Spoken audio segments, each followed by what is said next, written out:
এই ধরনের মন্তব্য যারা করেছেন তাদের যদি ছেলে সন্তান থেকে থাকে তাহলে পরে অবশ্যই বৃদ্ধাশ্রমে একটা সিট নিজের জন্য বুকিং দিয়ে রাখেন।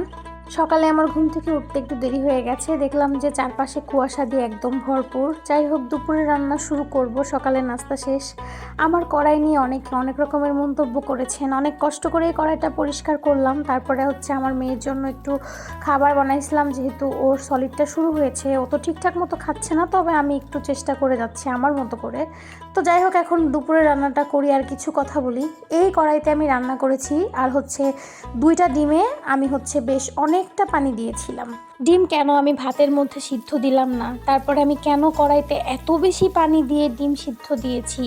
আমার কি হাজব্যান্ডের অনেক টাকা, হাজব্যান্ড কি সরকারি চাকরি করে, মনে হয় লাইনের গ্যাস এইটা সেইটা। না ভাই, লাইনের গ্যাস না, প্রতি মাসে নিয়ম করে নির্দিষ্ট পরিমাণ টাকা দিয়ে একটা করে সিলিন্ডার আমার হাজব্যান্ড আমাকে এনে দেয়, ওইটা দিয়েই রান্না করছি। আর কেন ভাতের মধ্যে ডিম সিদ্ধ দেই নাই, সেটা আমার হাজব্যান্ড ভাতের মধ্যে ডিম সিদ্ধ দিলে পরে তার নিজের কাছে একটু খারাপ লাগে ভাতটা খাইতে, তাই ভাতের মধ্যে ডিম সিদ্ধ দেয় নাই।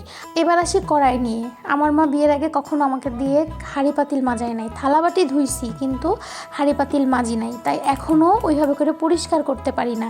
ইভেন আমি যে কাপড় চোপড় ধুই ওইটাও ঠিকঠাক মতো পরিষ্কার হয় না। এটা আমার মাও জানে, আমিও জানি, সবাই জানে।